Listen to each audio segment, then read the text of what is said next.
الحمد لله رب العالمين، والصلاة والسلام على أشرف الأنبياء والمرسلين وعلى آله الطيبين وأصحابه الطاهرين.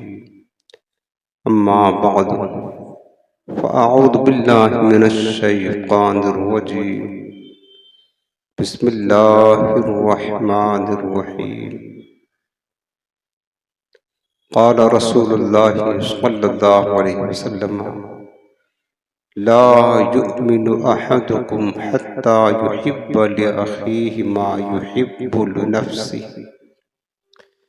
آمنت بالله صدق الله العظيم، وبلغنا رسوله النبي الأمين الكريم الرؤوف الرحيم، عليه أفضل الصلاة والتسليم. اللهم رب اشرح لي صدري ويسر لي أمري واحلل عقدة من لساني يفقه قولي. رسول رحمت، مالک جنت، شفیع امت، سراپا جود و سخاوت، باعث خیر و برکت، صلی اللہ علیہ وآلہ وسلم ارشاد فرماتے ہیں: من صلی علیہ فی یوم الجمعۃ 80 مرۃ غفرت لہ ذنوب 80 عاما. تاجدار رسالت صلی اللہ علیہ وسلم ارشاد فرماتے ہیں: جس نے مجھ پر روز جمعہ 80 مرتبہ درود پاک پڑھا، اس کے 80 برس کے گناہ بخش دیے جائیں گے. سبحان اللہ. میرے عزیزوں، احادیث طیبہ میں بالخصوص جمعہ کے دن کثرت کے ساتھ درود پاک پڑھنے کی فضیلتیں زیادہ وارد ہیں، اور یہ جو درود پاک کی فضیلت آپ نے حدیث پاک کی روشنی میں سنا، 80 مرتبہ درود پاک پڑھنے سے 80 برس کے اللہ تعالیٰ گناہ بخش دیتا ہے. تو آج آپ نیت کریں کہ جب بھی جمعہ کا دن آئے گا تو انشاءاللہ ہم اس درود کی فضیلت کو پانے کے لیے کم از کم جمعہ کے دن 80 مرتبہ درود پاک ضرور پڑھیں گے انشاءاللہ عز و جل. اب آئیے نہایت ہی محبت و عقیدت کے ساتھ دل لگا کر گنبد خضرا کا پر نور تصور اپنے ذہن و فکر میں بسا کر، آنکھوں کو بند کر کے، سروں کو جھکا کر، نہایت ہی تعظیم و ادب کے ساتھ اپنے رحمت والے آقا کی بارگاہ میں درود و سلام کا نذرانہ پیش کریں. الصلاۃ والسلام علیک یا رسول اللہ وعلی آلک واصحابک یا حبیب اللہ. الصلاۃ والسلام علیک یا نبی اللہ وعلی آلک واصحابک یا نور اللہ. نویت سنت الاعتکاف. حاضرین محترم، ہفتہ واری اصلاحی بیان کا سلسلہ ہے، اور آج ہم جس موضوع کے تحت کلام کریں گے، وقت کی اہم ضرورت ہے، وہ ہے مسلمانوں کا کردار کیسا ہونا چاہیے. یہ بھی جاننا ضروری ہے اللہ پاک نے ہمیں قرآن عظیم میں یہ حکم دیا ہے: یا ایھا الذین آمنوا ادخلوا فی السلم کافہ. فرمایا کہ ایمان والو، اسلام میں پورے مکمل طور سے داخل ہو جاؤ. اگر تم نے اسلام کا کلمہ پڑھ لیا ہے تو تمہیں چاہیے کہ حکم خدا بندی ہے، تو پھر تمہارا اٹھنا بیٹھنا، چلنا پھرنا، کھانا پینا، زندگی کے تمام معمولات میں، زندگی کے ہر گوشے میں کلمہ اسلام کا پڑھا ہے، تو یہ رب کریم کا حکم ہے کہ تمہیں چاہیے کہ پھر مکمل طور سے اسلام میں داخل ہو جاؤ اور اپنا سارا وجود ظاہر و باطن سر سے پیر تک تمہارا مسلمان ہونا چاہیے۔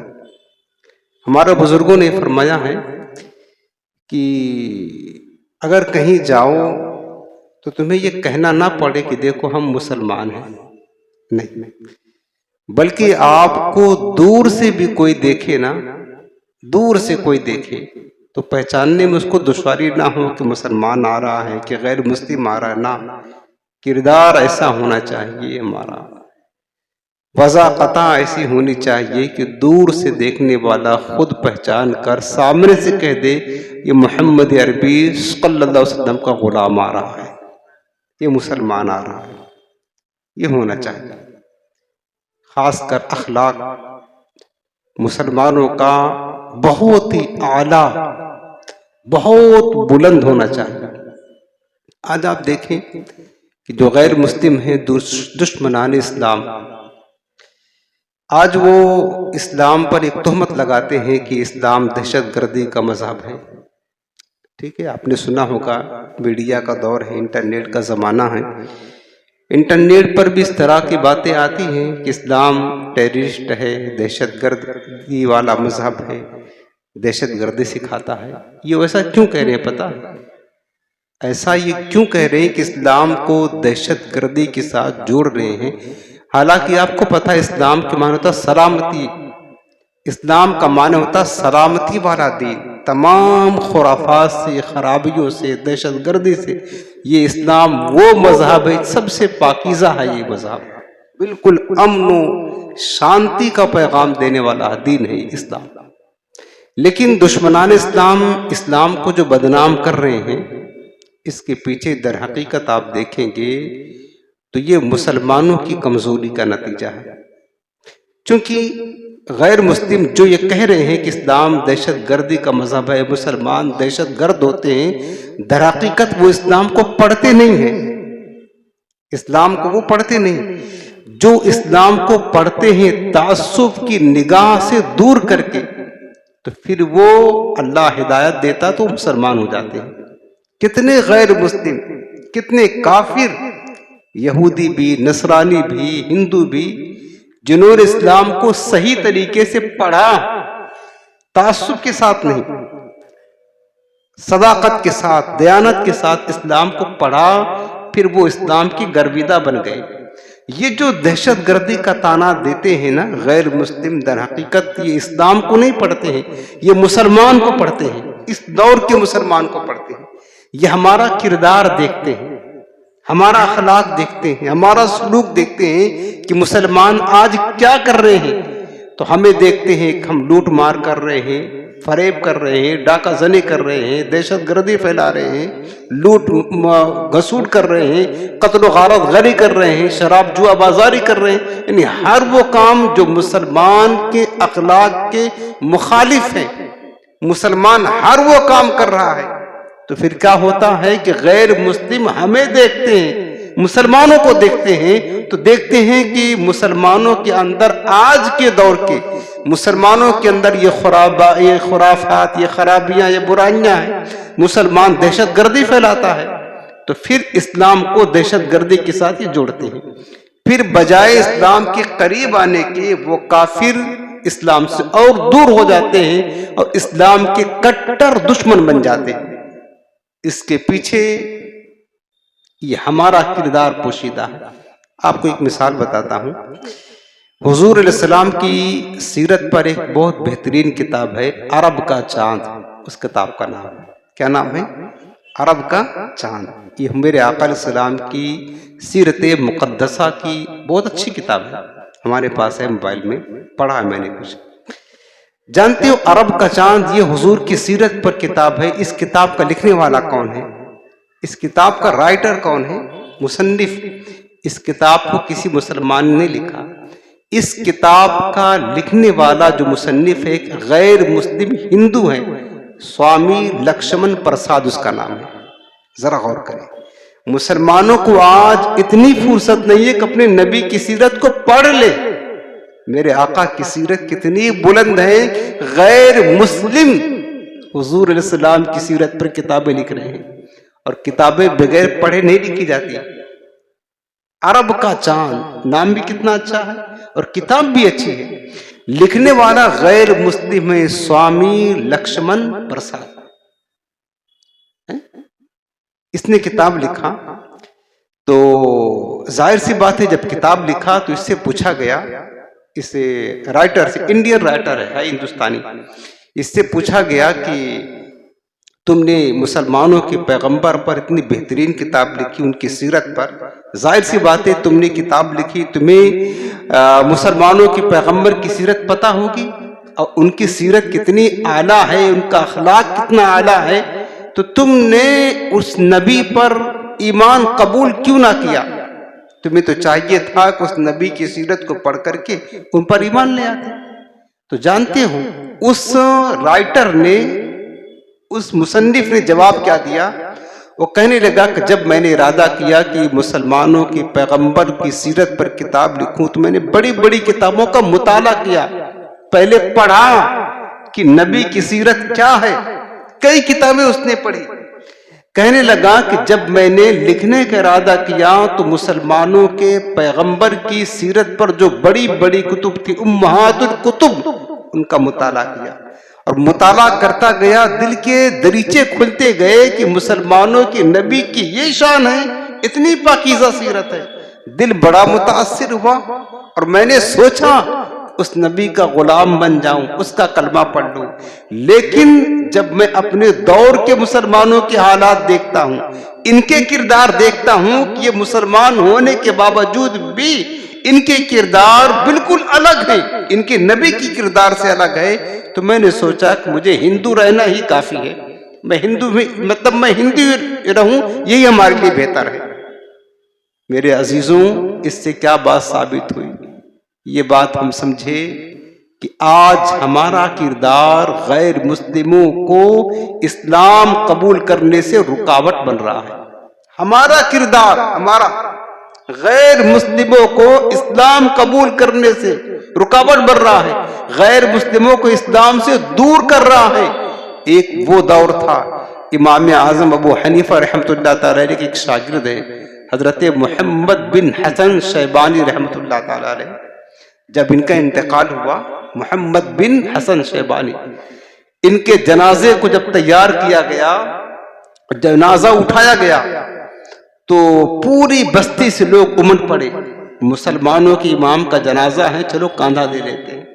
پورے بستی سے مسلمان تو آئے، جب انہوں نے، یہودیوں نے اور عیسائیوں نے دیکھا کہ مسلمانوں کے امام کا جنازہ ہے، ساری بستی امنڈ پڑی ہے جنازے میں شرکت کے لیے، تو یہودیوں نے کہا اور عیسائیوں نے کہا چلو یار ہم بھی مسلمانوں کے امام کا جنازہ ہے، آخری رسومات میں شرکت کر لیتے ہیں اور ہم بھی اس امام کے جنازے کو کاندھا دے لیتے ہیں.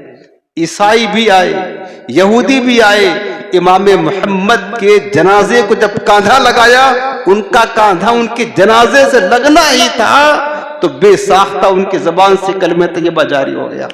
سبحان اللہ. وہ یہودی عیسائی کہنے لگے جب چھوٹے محمد کی یہ شان ہے، ان کا جو نبی ہے بڑے محمد، ان کا مقام کتنا بلند ہوگا. ارے ہمارے بزرگوں کی لاشیں بھی وہ جنازے کی چارپائی پر لیٹے ہوتے تھے تو بھی غیر مسلم ان کا جنازہ چھوتے تھے، ان کے زبان پر کلمہ جاری ہو جاتا تھا. آج ہماری زندہ لاشیں، ہمارا کردار یہاں تک پہنچ گیا کہ کافروں کو ایمان لانے کی راہ میں رکاوٹ بن رہا ہے، کافروں کو اسلام سے دور کر رہا ہے. ہمارے کردار، ہمارے اخلاق، ہمارا سلوک اتنا گھٹیا ہو گیا، اتنا گر گیا. میرے عزیزوں، ضرورت ہے، چونکہ وجہ ایک ہی ہے کہ ہم نے اپنے نبی کی بات کو نہیں مانا ہے. ہم نے اپنے نبی کی بات کو نہیں مانا ہے، بس اپنے نبی کے پیغام کو نہیں مانا ہے، اپنے نبی کی سیرت کو قبول نہیں کیا. کلمہ تو پڑھ لیا ہے، بس صرف زبان تک محدود ہے، دل میں حضور کی محبت اتری نہیں ہے، سرکار کی پاکیزہ سیرت ہمیں پتہ نہیں ہے، میرے آقا کا اخلاق کیا ہے وہ معلوم نہیں ہے، دل میں یقین قابل نہیں. کلمہ پڑھ لیا ہے، کہتے ہیں مسلمان ہیں، بس وضع میں تم ہو نصارہ تو تمدن میں یہود. یہ وہ مسلمان ہیں جنہیں دیکھ کے شرمائے یہود، یوں تو سجد بھی ہو، مرزا بھی ہو، افغان بھی ہو، ارے تم سبھی کچھ ہو، بتاؤ کیا مسلمان بھی ہو؟ یہ تو بتاؤ مسلمان بھی ہو۔ مسلمان کا اخلاق کیسا ہونا چاہیے، اس کا کردار کیسا ہونا چاہیے؟ ایک یہودی ایک راستے سے گزر رہا تھا، بتا رہا ہوں مسلمانوں کی کردار کی بات۔ یہودی ایک راستے سے گزر رہا تھا تو دیکھا کہ اس راستے میں ایک پتھر تھا، اس کے پاؤں سے ٹھوکر لگا وہ پتھر، تو کھڑے ہو کر کے دیکھنے لگا اور افسوس کرنے لگا کہ یہ پتھر بیچ راستے میں پڑا ہے، کوئی بھی گزرے گا ٹھوکر لگے گی، اس کو تکلیف ہوگی۔ اس نے ایک جملہ کہا، کہنے لگا کہ لگتا ہے اس راستے سے کسی مسلمان کا گزر نہیں ہوا ہے۔ کیا سمجھے؟ لگتا ہے اس راستے سے کسی مسلمان کا گزر نہیں ہوا ہے، اگر اس راستے سے کوئی مسلمان گزرا ہوتا تو یہ پتھر یہاں نہ پڑا ہوتا، کیونکہ حدیث پاک میرے آقا نے فرمایا ہے اماطۃ الاذی عن الطریق صدقہ، کہ راستے سے تکلیف دہ چیز کو دور کر دینا صدقہ ہے، اور مسلمان اپنے نبی کی بات کو مانتا ہے، جو بھی تکلیف دینے والی چیز ہے مسلمان جس راستے سے گزرتا ہے اس کو ہٹا دیتا ہے تاکہ آنے والے گزرنے والے لوگوں کو تکلیف نہ ہو۔ مسلمان کا یہ کردار تھا میرے عزیزوں۔ اب میں چند مثالیں آپ کو دیتا ہوں اپنے اسلاف کی، اپنے بزرگوں کی، کہ مسلمان اس دور میں کیسے رہتے تھے، ہم کیسے رہتے۔ ہمارا حال تو یہ کہ ہم بھائی بھائی کو دیکھنے کے لیے تیار نہیں، سگا بھائی ایک خون ہے، دیکھنے کے لیے تیار نہیں۔ لیکن مسلمانوں کا کردار کیسا ہونا چاہیے وہ میں بات کر رہا ہوں۔ دہلی کی جامع مسجد ہے، چند مثالیں پیش کرتا ہوں تاکہ ہمیں سبق ملے، ہم بھی اپنا اخلاق، کردار، سلوک ایسا کریں، بنائیں۔ مسلمان ہیں میرے عزیزوں، یہ تمہیں تو فخر کرنا چاہیے کہ رب العالمین نے تمہیں وہ دین دیا ہے، ان الدین عند اللہ الاسلام، جو اللہ کا پسندیدہ دین ہے۔ رب نے وہ دین تمہیں دیا ہے، اللہ نے وہ نبی دیا ہے جو تمام نبیوں کا امام ہے، تو تمہیں بھی چاہیے کہ اپنا کردار بھی ایسا ہی رکھو جیسا کہ اللہ اس کی رسول چاہتے ہیں۔ دہلی کی جامع مسجد ہے، دہلی کی جامع مسجد کی سیڑھیوں پر ایک فقیر بھکاری بھیک مانگ رہا تھا۔ ایک انگریز، بہت بڑا انگریز افسر مسجد کی وزٹ کے لیے آیا تو دیکھا کہ بھکاری بیٹھے ہوئے، ایک فقیر، وہی فقیر ایک جو بیٹھا ہوا تھا سیڑھیوں پر بھیک مانگ رہا تھا، تو اس انگریز نے اپنے جیب سے پرس نکالی اور کچھ پیسے نکال کر کے اس بھکاری کو، اس فقیر کو دے دیا۔ جب جانے لگا تو اس نے پرس اپنے جیب میں ڈالنا چاہا، لیکن غلطی سے اس کی پرس نیچے گر گئی اور وہ گزر گیا آگے۔ اس فقیر نے دیکھ لیا کہ جس انگریز افسر نے مجھے پیسے دیے تھے اس کی پرس گر گئی اور وہ چلا گیا۔ اس نے پرس اٹھایا، ادھر ادھر تلاش کیا کہ مل جائے تو واپس کر دو، نہیں ملا۔ پھر کیا ہوا کہ اس نے پرس کو سنبھال کر رکھ لیا۔ اب وہ انتظار کرتا رہا، روزانہ دیکھتا رہا کہ کبھی وہ پھر انگریز افسر آئے گا، اس کو یہ پرس واپس کر دوں گا۔ اس میں پیسے تھے، ظاہر سی بات ہے، اچھی خاصی رقم تھی، رکھا ہوا تھا۔ 1 سال گزر گیا۔ 1 سال کے بعد پھر وہی انگریز افسر دوبارہ مسجد کو دیکھنے کے لیے آیا، اور جیسے ہی اس بھکاری وہی بیٹھا ہوا تھا، اس کی نظر پڑی کہ یہ تو وہی ہے جو 1 سال پہلے آیا تھا، جس کی پرس گری تھی، جس نے مجھے پیسے دیے تھے اور کیا کہتے ہیں چلا گیا تھا۔ جیسے ہی اس پر نظر پڑی وہ فوراً دوڑ کر اس کے سامنے گیا، کہا صاحب ذرا رکیے 2 لمحہ۔ کیا بات ہے، رکے تو صحیح، 2 لمحہ رکے، میں آتا ہوں۔ وہ گیا اور جا کر کے جہاں اس نے پرس رکھا تھا نکال کر کے لا کر کے اس کو دے دیا انگریز افسر کو۔ جب دیا اس نے کھول کر دیکھا کہ جیسے اس کی رقم جو جو چیزیں رکھی تھی ویسے یہ بطور امانت، اس میں کچھ کمی بیشی نہیں تھی۔ اس انگریز افسر کی آنکھیں پھٹی کی پھٹی رہ گئی۔ وہ کہنے لگا یہ تو بتاؤ 1 سال گزر گیا، میری پرس گری تھی، تم نے سنبھال کر رکھا؟ فقیر نے کہا صاحب آپ نے ہمیں پیسے دیے، پرس آپ کی گری، میں نے اٹھایا، میں نے آپ کو تلاش کیا کہیں مل جائے وہ دے دوں آپ کو، آپ نہ ملے، میں نے سنبھال کر رکھ لیا، ہر دن انتظار کرتا ہوں کبھی آپ آئیں تاکہ آپ کی امانت آپ کو واپس کر دوں۔ آج آپ سے ملاقات ہوئی، میں نے سوچا کہ یہ امانت آپ کی ہے، دے دوں۔ اس انگریز افسر نے کہا تو فقیر ہے، ٹکے ٹکے کا محتاج ہے، روزانہ بھیک مانگتا ہے، اس پرس میں کتنی خطیر اور کتنی زیادہ رقم ہے، تجھے ضرورت بھی ہے، تو چاہتا رکھ لیتا، کوئی نہ دیکھتا، کون پوچھتا تجھے، لیکن تو نے یہ پرس واپس کیا فقیر ہو کر، بھکاری ہو کر، جبکہ تجھے ضرورت ہے۔ میرے پرس کو سال بھر تک سنبھال کر رکھا، پھر آج واپس کر رہا ہے، اس کی وجہ کیا ہے؟ اس فقیر کی آنکھوں میں آنسو آ گئے، کہنے لگا صاحب بات مانگنے کی نہیں، میں اگرچہ بھکاری ضرور ہوں، بے غیرت نہیں ہوں، کا بات یہ ہے تو انگریز ہے، میں مسلمان ہوں، تو حضرت عیسیٰ علیہ السلام کا کلمہ پڑھتا ہے، میں محمد مصطفیٰ کا کلمہ پڑھتا ہوں۔ ڈر اس بات کی تھی کہ قیامت کا دن ہوگا، وہ دن تو حساب کا ہوگا، انصاف کا ہوگا، کہ مجھے ڈر اس بات کا لگا کہ قیامت کا دن ہوگا، محشر کے میدان میں تو بھی ہوگا، میں بھی ہوں گا، تیرے بھی نبی عیسیٰ علیہ السلام ہوں گے، میرے نبی حضرت محمد مصطفیٰ صلی اللہ علیہ وسلم بھی ہوں گے، کہیں ایسا نہ ہو کہ تیرے نبی حضرت عیسیٰ نے اگر میرے نبی سے یہ شکایت کر دی کہ تمہارا امتی تو میرے امتی کی پرس چراتا ہے، تمہارے امتی نے میرے امتی کی پرس چرا لیا تھا، تو میری وجہ سے میرے نبی کو تیرے نبی کے سامنے شرمندگی اٹھانی پڑتی۔ میں نہیں چاہتا تھا، بے غیرت نہیں ہوں، بھکاری ضرور ہوں، کہ میری وجہ سے میرے مصطفیٰ کو شرمندگی اٹھانی پڑے، اس لیے میں نے تیری پرس سنبھال کر کے رکھی۔ میرے عزیزوں، یہ کردار ہوتا ہے مسلمان کا، یہ کردار ہوتا ہے۔ آج تو لوگ قرضے لے لے کر، لاکھوں قرضے لے کر ڈکار تک نہیں لیتے، سانس تک نہیں لیتے، یہ حال ہے لوگوں کا، یہ کردار۔ اور سنو، مریض کربلا حضرت سیدنا امام زین العابدین رضی اللہ تعالیٰ عنہ، واقعی کربلا کے بعد آپ امام زین العابدین کی سیرت پڑھیں گے نا، آپ کی آنکھوں میں آنسو بہنا شروع ہو جائیں گے۔ آپ کی زندگی کربلا کے واقعہ کے بعد اکثر روتے ہوئے گزری۔ ارے کیوں نہ، جس کے نگاہوں کے سامنے اس کا باپ، اس کے خاندان پورا لٹ گیا ہو، اور کتنی مشقت، کتنی تکلیفیں برداشت کی ہو، ایک تو اللہ کی خشیت تھی، خاندان سارا لٹ گیا ہو، اس کو زندگی کا کیا مزہ۔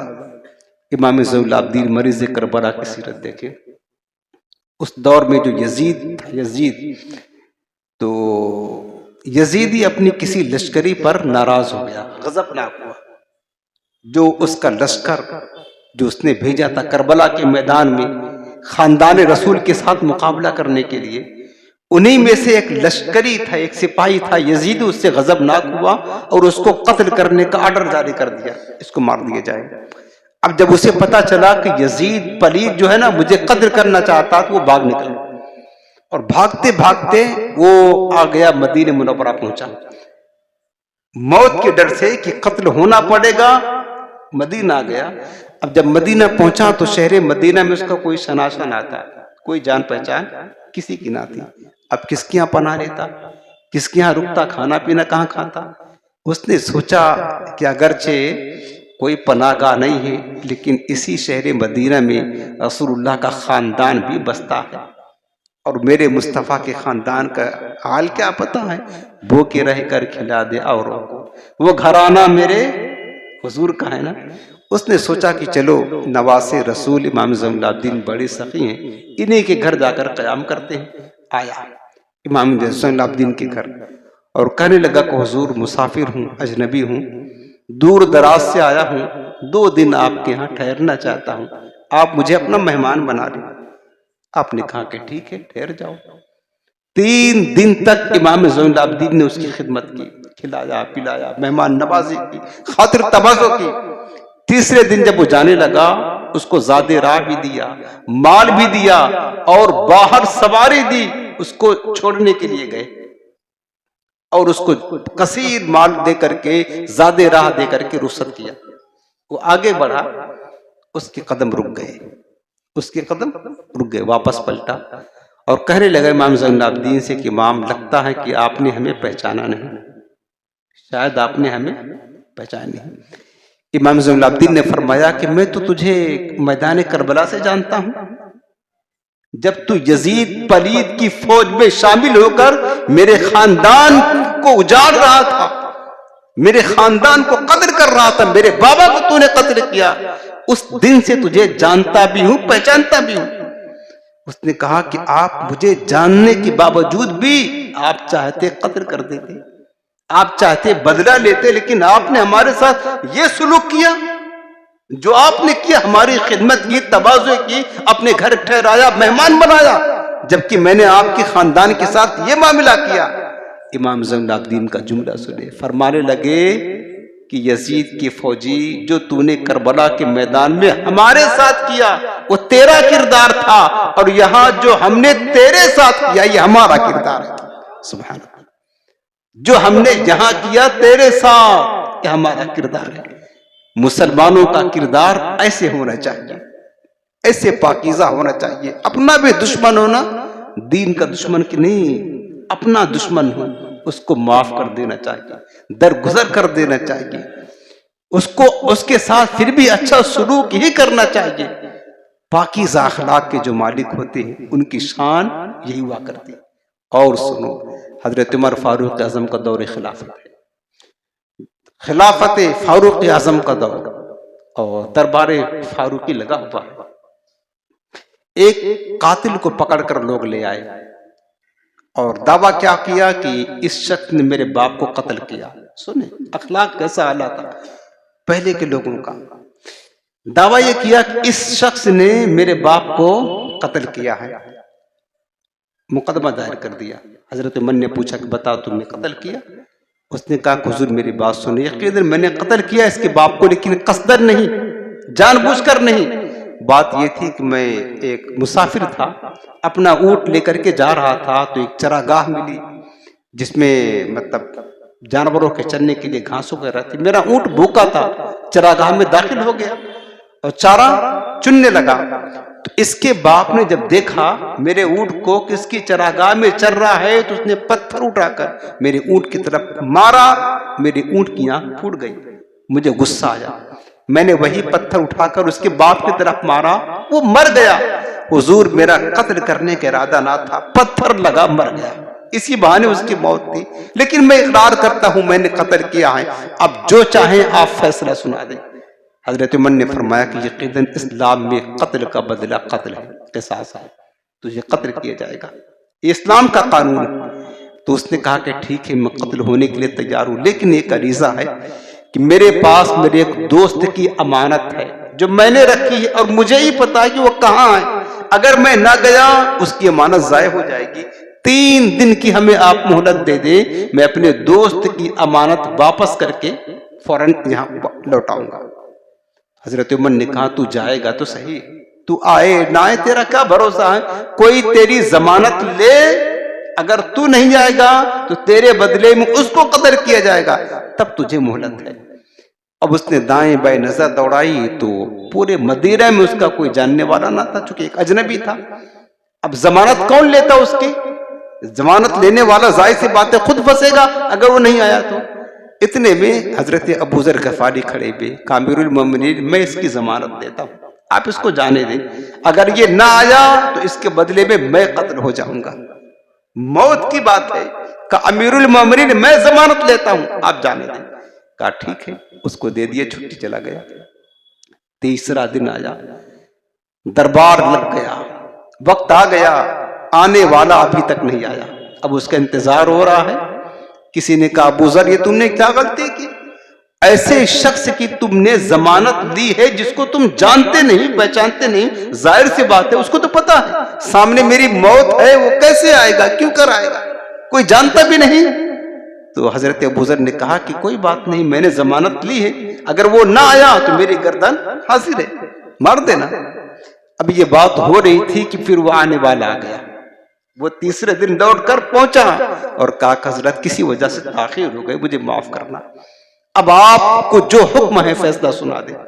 حضرت عمر فاروق اعظم نے حکم دے دیا کہ اس کو قصاصاً قتل کر دیا جائے۔ اب جب قتل کرنے کا حکم دیا تو حضرت ابو ذر غفاری سے پوچھا کسی نے، یہ تو بتاؤ یار، یہ تو بتاؤ کہ ایک شخص جو اجنبی تھا جس کو تم جانتے پہچانتے نہیں، تم نے ایسے اجنبی کی ضمانت کیسے لے لی، کیوں لی؟ حضرت ابو ذر غفاری نے فرمایا کہ بات یہ ہے، ایک اجنبی تھا، میں نے دیکھا کہ یہ دائیں بائیں دیکھ رہا ہے، کوئی اس کا پہچاننے والا نہ تھا، کہ پورے مدینے میں کوئی جانتا نہ تھا اس کو، اور یہ میرے آقا کی مدینے میں ضمانت مانگ رہا تھا. میں نے ضمانت اس لیے لے لی ورنہ لوگ قیامت تک کہتے کہ مدینے میں ایک شخص فریاد کر رہا تھا لیکن نبی کریم کے شہر میں کوئی اس کو ضمانت لینے والا نہ تھا. میرے مصطفیٰ کی مدینے کی بدنامی ہوتی. میں یہ نہیں چاہتا تھا کہ کوئی یہ کہے کہ مدینے منورہ میں ایک شخص فریادی بن کر کے ضمانت مانگ رہا تھا, کوئی ضمانت دینے والا نہ تھا. میں نے کہا کوئی بات نہیں, اپنی گردن کٹا دوں گا لیکن میرے آقا کے شہر کی رسوائی نہیں ہونے دوں گا. اس کے بعد اس سے پوچھا, یہ بتا یار تو چلا گیا تھا نا, واپس نہ آتا تو تجھے کون جانتا پہچانتا تھا؟ تو گیا پھر واپس آ گیا. اس نے جواب دیا بات یہ ہے میں ایک اجنبی تھا, مجھے کوئی جانتا نہ تھا اور جس شخص نے میری ضمانت لی تھی وہ بھی نہیں جانتا تھا. اگر میں نہ آتا تو قیامت تک لوگ اجنبیوں پر بھروسہ کرنے چھوڑ دیتے. میں نے سوچا کوئی بات نہیں, قتل ہو جاؤں گا لیکن یہ خون نہیں کروں گا کہ لوگ جو ہے نا اجنبیوں پر اعتماد نہ کریں. اس کے بعد جب ان دونوں نے بات پیش کیا تو مقتول کے وارثین کھڑے ہو گئے. کہا یار تاریخ کا کالک ہم اپنے منہ پر نہیں ملیں گے, چلو ہم اپنے قاتل کو معاف کر دیتے ہیں. سبحان اللہ, اپنے قاتل کو معاف کر دیتے ہیں. یہ کردار تھا مسلمانوں کا. میرے عزیزوں ایسا ہونا چاہیے. اور آگے چلتے ہیں, مثالیں پیش کر رہا ہوں تاکہ ہمارے دل میں اثر کرے, ہم بھی اپنا کردار اخلاق بہتر سے بہتر بنائیں. حضور کے ایک صحابی حضرت جعفر طیار کے بیٹے حضرت عبداللہ بن جعفر طیار رحمۃ اللہ علیہ, حضرت عبداللہ بن جعفر طیار رضی اللہ تعالیٰ عنہ ایک چراگاہ سے گزر رہے تھے. دیکھا کہ ایک حبشی غلام ہے جو بکریوں کی رکھوالی کر رہا ہے. آپ رک گئے وہیں پر. تو وہ حبشی غلام جو تھا اس کے سامنے ایک کتا آ کر کے بیٹھ گیا. اب جب کتا آ کر بیٹھا ایسا لگتا تھا کتا بھوکا ہے. اس نے اپنے تھیلی سے ایک روٹی نکالی, کتے کے سامنے ڈال دیا. کتے نے روٹی کھا لیا لیکن گیا نہیں, پھر بیٹھا رہا. اس نے دوسری روٹی نکالی, اس کو ڈال دیا کتے کے سامنے. کتے نے کھا لیا دوسری بھی لیکن پھر بھی گیا نہیں, بیٹھا ہی رہا. تیسری روٹی نکالی, اس کو تیسری بھی ڈال دیا. اب جب 3 روٹی کتا کھا گیا, پیٹ بھر گیا تو آرام سے چلا گیا. حضرت عبداللہ بن جعفر طیار یہ منظر دیکھ رہے تھے. اس غلام کے قریب گئے, کہنے لگے بتاؤ کہ تم اپنے کھانے کے لیے کتنی روٹیاں لاتے ہو؟ تو کہنے لگا غلام کہ وہی اتنی جتنا آپ نے دیکھا. 3 روٹی؟ ہاں 3 روٹی. کہا تم نے ساری روٹی تو کتے کو کھلا دی, بتاؤ اب تمہیں بھوک لگے گی تو تم کیا کھاؤ گے؟ وہ کہنے لگا غلام کہ در حقیقت ہمارے اس علاقے میں کتے نہیں پائے جاتے. یہ کتا لگتا کہیں دور دراز سے آیا تھا, بھوکا تھا, اپنے رزق کی تلاش کرتے کرتے میرے سامنے آ کر بیٹھ گیا تھا. اب یہ بھوکا تھا, میں نے سوچا کہ چلو ایک روٹی کھلایا, اس کا پیٹ نہ بھرا, دوسری ڈالا, وہ نہ گیا, میں سمجھ گیا ابھی اور بھوکا ہے, تیسری ڈال دیا, 3 روٹی کھا کر چلا گیا. میں نے سوچا کوئی بات نہیں, یہ کتا ہے, اس کا پیٹ بھر جائے, شکم سے رو کر کھا لے, میں بھوکا رہ جاؤں گا, چل جائے گا, لیکن یہ جانور ہے, پیٹ اس کا بھر جائے. حضرت عبداللہ بن جعفر طیار نے جب اس کی بات سنی نا تو سمجھ گئے کس لیول کا آدمی ہے, کتنا باکردار انسان ہے. آپ نے معلوم کیا کہ اس غلام کا مالک کون ہے, اس چراگاہ اور بکریوں کا مالک کون ہے. پتہ کر کے اس کے مالک سے جا کر ملے, اس کے مالک سے غلام کو بھی خریدا, مان دے کر کے اس کی چراگاہ بکریاں سب خرید لی. اور خریدنے کے بعد غلام کو کہا غلام آج کے بعد تو آزاد ہے, اب کسی کا غلام نہیں ہے, تو آزاد ہے. اس کے بعد میں یہ جو چراگاہ اور بکریاں ہیں یہ سب میں تجھے گفٹ کرتا ہوں, تیرے لیے تحفہ ہے. اسے دے دیا. ہل جزاء الاحسان الا الاحسان, احسان کا بدلہ احسان ہوتا ہے. میرے عزیزو ہم کسی کے ساتھ احسان کریں گے, کوئی ضرور ہمارے ساتھ احسان کرے گا. انہوں نے ساری چراگاہ بکریاں اس کو دے دی, اس غلام کو آزاد کر دیا غلامی سے, وہ سب اس کو دے دی. غلام نے سب اپنے قبضے میں لیا تو کیا کیا, وہ ساری چراگاہ بکریاں فقیروں میں خیرات کر دی اور سلام کر کے چل گیا. سبحان اللہ. حل جزاء الاحسان الا الاحسان. یہ کردار ہوتا ہے کس کا؟ مسلمانوں کا. یہ مسلمانوں کا کردار ہے. اور سنو, حضرت فاروق اعظم کا دور خلافت ہے. ایک شخص نے زمین بیچی, دوسرے نے خریدی. اب سنتے جاؤ بات, مثالیں پیش کر رہا ہوں تاکہ ہم سمجھیں کہ کردار ہمارا کیسا ہونا چاہیے. ایک شخص نے زمین بیچی اور دوسرے نے خریدی. تو جس نے زمین خریدی تھی تو اس زمین پر ہل چلایا، اس کے اندر خزانہ نکل آیا.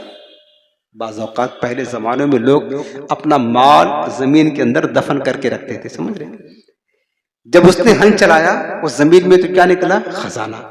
اب وہ خزانہ لے کر کے اس شخص کے پاس آیا جس سے زمین خریدا تھا، جس نے بیچی تھی. کہنے لگا بھائی میں نے زمین خریدی ہے، خزانہ نہیں خریدا ہے.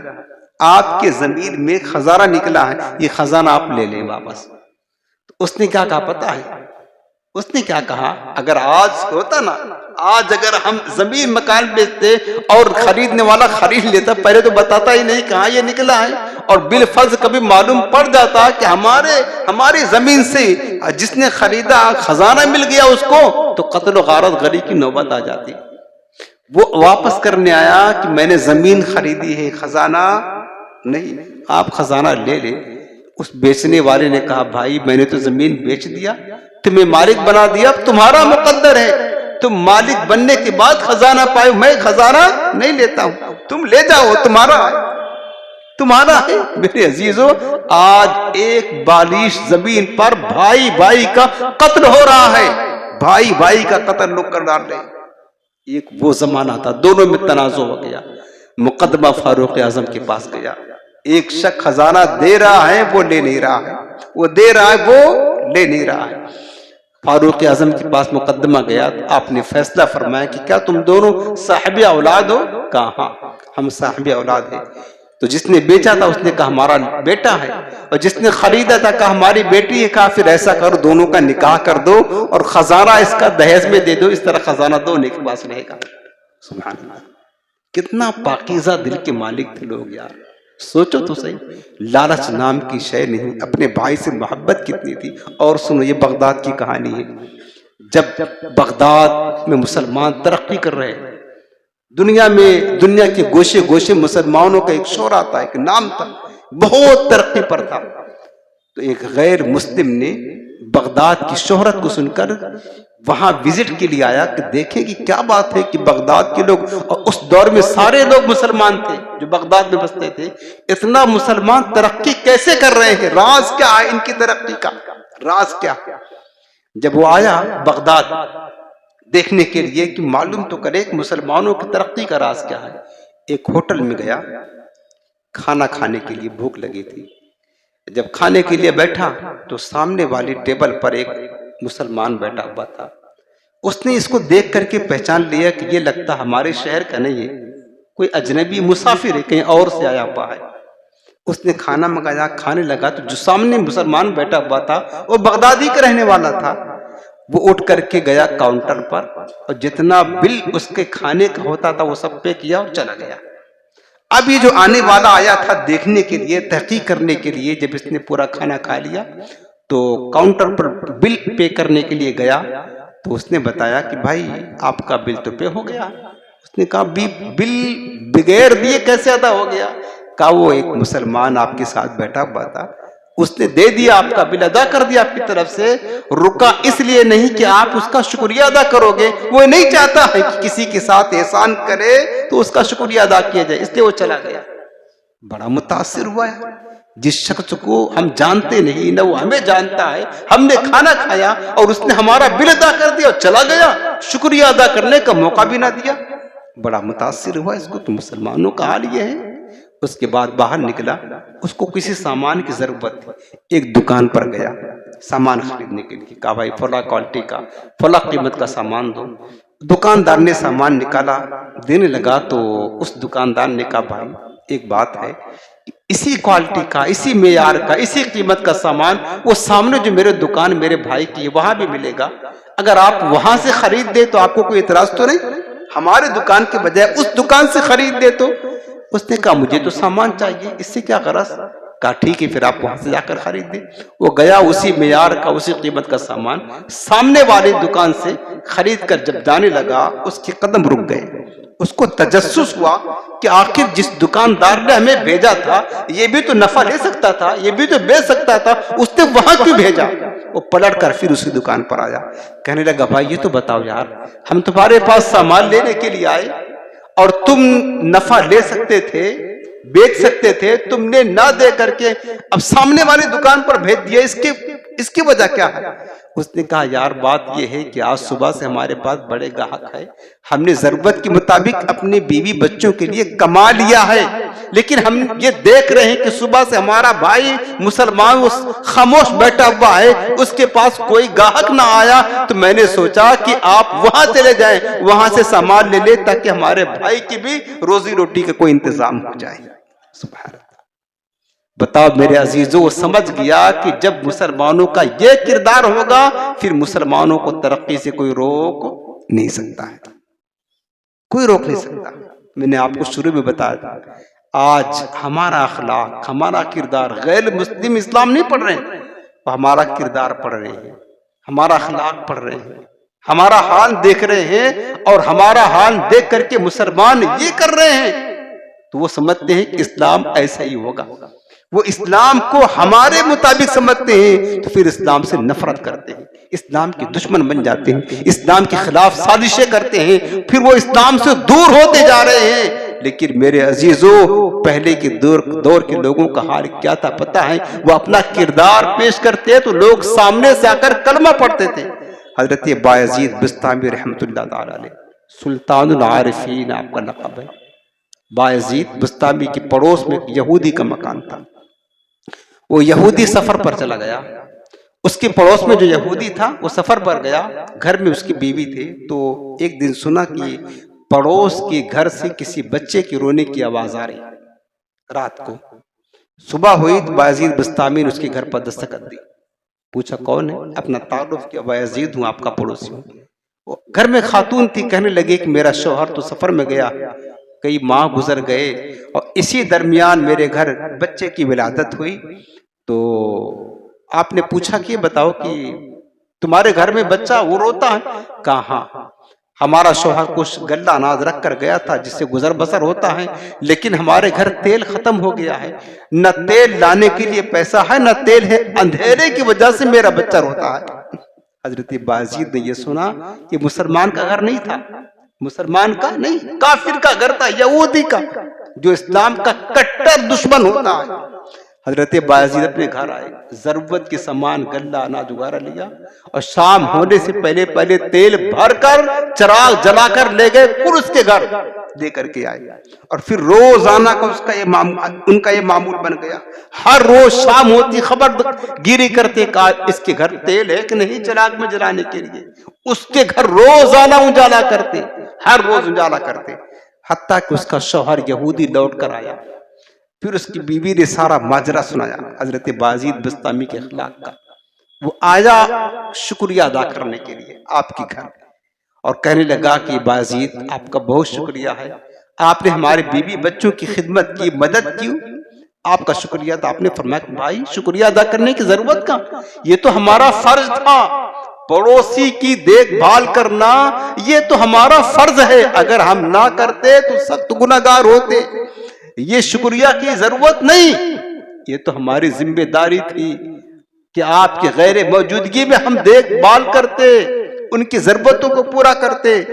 جب اس نے یہ اخلاق دیکھا یہودی نے تو کہنے لگا یار بایزید، جس نبی کا کلمہ تم پڑھ کر کے اتنے بلند اخلاق کے مالک بن گئے ہو، ایک دشمن کے ساتھ بھی یہ اخلاق کے ساتھ پیش آتے ہو، یہ سلوک کرتے ہو، بتاؤ پھر تمہارے نبی کی شان کیا ہوگی؟ لہٰذا مجھے بھی اپنے نبی کا کلمہ پڑھا کر کے غلام بنا لو۔ بایزید بستامی نے اپنے ہاتھ پر اس کو کلمہ پڑھا کر کے مسلمان کر دیا۔ میرے عزیزوں، مسلمان کا کردار یہ ہوتا۔ آج آپ بتاؤ، اپنے گھر میں دیکھ لے، خاندان میں دیکھ لے، میں کہتا ہوں سگے بھائی ایک خون ہے، ایک خون ہے، متفق نہیں ہے، لڑائیاں ٹھلی ہیں، جائیداد پر، مکان پر، دکان کے معاملے میں، پیسے کے معاملے میں، پراپرٹی کے معاملے میں جھگڑے ہیں، لڑائیاں ہیں، پڑوسی دشمن بنے ہوئے ہیں، مسلمان دشمن بنے ہوئے، یہ حال ہے مسلمانوں کا۔ بتاؤ اگر مسلمانوں کا یہ حال ہوگا تو کیا کبھی مسلمان ترقی کر سکتے ہیں؟ نہیں کر سکتے، نہیں کر سکتے۔ میرے عزیزوں، اخلاق بہت اعلیٰ نعمت ہے۔ حدیث پاک میں فرمایا گیا ہے نا کہ لا یؤمن احدکم حتی یحب لاخیہ ما یحب لنفسہ، کوئی بندہ اس وقت تک مومن نہیں ہوتا جب تک کہ جو چیز اپنے لیے پسند کرتا ہے وہی چیز اپنے مسلمان بھائی کے لیے پسند نہ کرے، اس وقت تک وہ مومن نہیں ہوتا۔ ہم اپنے لیے کیا پسند کرتے ہیں وہ سوچیں۔ ہم چاہتے ہیں کہ ہمارے ساتھ جو پیش آئے، جو معاملہ ہو، اچھا ہو، بہتر ہو، ہم سے کوئی بات کرے تو گالی نہ دے۔ ہم یہ چاہتے ہیں نا ہمارا حق کوئی نہ دبائے، ہمارا مال کوئی نہ کھائے، ہمارا قرضہ کوئی نہ دبائے۔ ہم یہ چاہتے ہیں ہمارا دل نہ کوئی دکھائے، ہم کو اذیت کوئی نہ دے۔ تو میرے عزیزو، پھر یہی چیز جو اپنے لیے چاہتے ہو یہی پھر اپنے مسلمان بھائی کے لیے طلب کرو، یہی تمنا رکھو، یہی آرزو رکھو کہ ہم بھی اپنے بھائی کے ساتھ ایسا ہی سلوک کریں۔ یاد رکھنا، صوفیہ نے فرمایا کہ اللہ کے نزدیک کوئی گناہ مسلمان کا دل توڑنے سے بدتر نہیں ہے، اور کوئی نیکی مسلمان کا دل خوش کرنے سے بہتر نہیں۔ حدیث پاک میں ہے کہ ایک دن میرے آقا رحمت والے مصطفیٰ کا دریا رحمت بڑا جوش میں تھا۔ حضور نے ازراہ شفقت ام المومنین سیدہ عائشہ سے فرمایا کہ عائشہ آج بڑا خوش ہوں، بتاؤ جو مانگنا وہ مانگ لو، تمہیں سب دے دوں گا۔ سبحان اللہ، عائشہ جو مانگنا ہے مانگ لو۔ اب حضرت عائشہ نے پوچھا کہ حضور کا دریا رحمت بڑا جوش میں ہے، مانگو تو کیا مانگو؟ کوئی بڑی چیز مانگو، کوئی اہم چیز مانگو؟ ان کو سمجھ نہ آیا۔ انہوں نے کہا حضور اگر آپ اجازت دے تو اپنے ابا سے پوچھ لوں۔ کہا پوچھ لو۔ گئیں حضرت سیدنا صدیق اکبر سے پوچھنے کے لیے کہ آج سرکار کا دریا رحمت بڑا جوش میں، بتاؤ کیا مانگے؟ تو حضرت ابوبکر صدیق نے کہا کہ بیٹی جو بتائیں گے سرکار مجھے بھی بتانا۔ جاؤ حضور سے یہ کہو کہ یا رسول اللہ، جب آپ کو رب نے معراج میں بلایا تھا خلوت خاص میں، مقام قاب قوسین پر، جہاں کوئی بھی نہ تھا، مقرب فرشتے کی گنجائش نہ تھی، جو رب نے آپ سے راز و نیاز کی باتیں کی تھی آقا صرف اس میں سے ایک بتا دے، بس یہی میری خواہش ہے۔ ارے صدیق اکبر کا مشورہ تھا، ایک بتا دے۔ دنیا کی دولت نہیں مانگ رہے، حکومت نہیں، سلطنت نہیں، کچھ نہیں، رب نے آپ سے راز کیا کہا تھا ایک بتا دے بس۔ جا کر یہ پوچھے بیٹی۔ سیدہ عائشہ صدیقہ آئیں، حضور کہا آقا بس وہی بات بتا دے کہ جو آپ کے رب نے خلوت خاص میں آپ سے راز کی بات کی تھی، راز کی، وہ بتا دے، ایک بات بتا دے۔ میرے آقا نے فرمایا کہ عائشہ اگرچہ یہ راز کی بات ہے لیکن چونکہ میں نے وعدہ کیا ہے تمہیں بتاؤں گا، ایک بات بتا دیتا ہوں۔ جب میں اپنے رب کی قربتوں میں پہنچا، خلوات خاص میں حضوری ہوئی، میرے رب نے مجھ سے بہت ساری راز و نیاز کی بات کی، ان میں سے میرے رب نے یہ فرمایا کہ میرے محبوب تمہارا جو امتی کسی امتی کے ٹوٹے ہوئے دل کو جوڑ دے گا میں اس کو بلا حساب بخش کر کے جنت میں داخل کر دوں گا۔ میرے رب نے یہ بات کی تھی۔ جب سیدہ عائشہ نے یہ بات سنی تو گئی حضرت صدیق اکبر کو بتانے کے لیے، کہا حضور نے یہ فرمایا ہے۔ حضرت صدیق اکبر سن کر کے خوش نہ ہوئے، رونے لگے، کہنے لگی ابا جان یہ تو خوشی کا مقام، ایک بندے مومن کا جو دل جوڑ دے اللہ اس کو بلا حساب بخش کر جنت میں داخل کر دے گا، آپ رو رہے ہیں۔ فرمانے لگے بیٹی اس کا دوسرا رخ بھی تو دیکھو، جب اللہ اتنی نعمت فرما رہا ہے کہ ایک بندے مومن کا دل کوئی جوڑے اللہ اس کو بلا حساب جنت میں داخل کرے گا، میں ڈر رہا ہوں اگر کوئی کسی کا دل توڑ دے پھر اللہ اسے جہنم بھیجے گا۔ میں یہ ڈرتا ہوں کہیں میری ذات سے کسی مسلمان کا دل نہ ٹوٹ جائے۔ میرے عزیز ہمارے بزرگوں نے کیا کیا پتا ہے؟ سرکار غریب نواز ہند البلی سلطان الہند غریب نواز سرکار، پتا اللہ والے کبھی کسی کا دل نہیں توڑتے۔ حضرت غریب نواز سرکار کی بارگاہ میں آپ روزے سے تھے، روزے سے نفلی روزہ تھا، دن کا وقت تھا، ایک غریب بیچارہ دور دراز سے کھانا پکا کر بڑی محبت سے آپ کے پاس لے آیا کہ سرکار کو کھلائیں گے، اور کہا حضور آپ کھا لیں، ہمارے سامنے کھائیں، میرا دل خوش ہو جائے گا۔ غریب نواز سرکار روزے سے تھے، روزے سے، تو آپ نے کھانا لیا اور کھانے لگے۔ آپ کے ساتھ جو مصاحبین بیٹھے ہوئے تھے کہا حضور آپ روزے سے ہیں اور آپ کھانا کھا رہے ہیں، آپ کو یاد نہیں؟ کہا یاد ہے۔ پھر آپ نے روزہ توڑ دیا، روزہ ٹوٹ جائے گا؟ فرمایا ہاں روزہ ٹوٹ جائے گا، روزہ ٹوٹ جائے گا پھر قضا کر لوں گا۔ یہ غریب بیچارہ میری محبت میں کہاں سے کھانا لے کر آیا ہے، اگر نہ کھاتا اس کا دن ٹوٹ جاتا تو وہ کیسے قضا کروں گا؟ روزہ توڑنا گوارا کر لیا لیکن کسی بندے مومن کا دن توڑنا گوارا نہیں کیا۔ اللہ والوں کا انداز یہ ہوتا ہے۔ یہی غریب نواز سرکار ہے۔ دہلی سے ایک کسان آیا چل کر، دہلی سے ایک کسان چلتے چلتے آیا اور کہنے لگا کہ حضور، دہلی کے بادشاہ سلطان شمس الدین التمش نام تھا، اس دور کا بادشاہ تھا، اس نے کسانوں پر لگام بڑی زیادہ لگا دی ہے، ہم غریب آدمی ہیں، ادا نہیں کر سکتے، تو دہلی میں آپ کے خلیفہ خواجہ قطب الدین بختیار کاکی ہیں، آپ ان سے سفارش کر دیں گے، اور وہ بادشاہ دہلی کا آپ کے خلیفہ کا مرید ہے، آپ اگر اپنے خلیفہ اور مرید سے کہہ دیں گے تو بادشاہ سے کہہ کے لگام کم کروا دے گا، آپ اتنی سفارش کر دیں۔ غریب نواز سرکار چاہتے کوئی خط لکھ دیتے، کوئی پیغام بھیجا دیتے، کہا نہیں، آپ نے کہا چلو سفر کی تیاری شروع کرو۔ ایک غریب کسان کا دل لکھنے کے لیے میرے غریب نواز نے اجمیر سے کہاں آئے؟ دہلی آئے، سفر کر کے دہلی آئے، اور جب خواجہ بختیار کاکی سے ملاقات ہوئی تو چوک گئے، اچانک سرکار تشریف لے آئے، حضور کیسے آنا ہوا؟ کہا کہ تمہارے بادشاہ نے اس غریب پر، کسانوں پر لگان کو زیادہ کر دیا ہے، ٹیکس کم کروانے آیا ہوں۔ کہا حضور آپ مجھے خبر بھیج دیتے، آپ مجھے بلا لیتے، ہم آ جاتے، آپ اتنا دور تک سفر کی صعوبتیں مشقتیں برداشت کرتے کرتے یہاں پہنچے ہیں، آپ خط لکھ دیتے، کہلوا دیتے، ہمیں بلا لیتے، آپ کو یہ مشقت نہ اٹھانی پڑتی سفر کی؟ فرمایا ہاں مجھے پتا ہے، میں کہلوا دیتا، خط لکھ دیتا، تم یہ کام کروا دیتے، یہ تو کام ہو جاتا، لیکن بات یہ تھی اس غریب کی دل جوئی تو کرنا تھا نا، صرف اس غریب کی دل جوئی کے لیے میں اجمیر سے چل کر کے دہلی آیا ہوں، تاکہ اس کو پتا چلے کہ مسلمانوں کا دل کیسے جوڑا جاتا ہے، مسلمانوں کی دل جوئی کیسے کی جاتی ہے۔ میرے عزیزوں، یہ ہوتا ہے اسلام کا کردار۔ یہ تو چند ایک مثالیں تھی، اس طرح ہمارے اسلام کی تاریخ مثالوں سے بھری پڑی ہے، بزرگوں کی، اسلاف کی، صوفیہ کی، اولیاء کی، سچے ایمان والوں کی مثالیں بڑی بڑی ہیں۔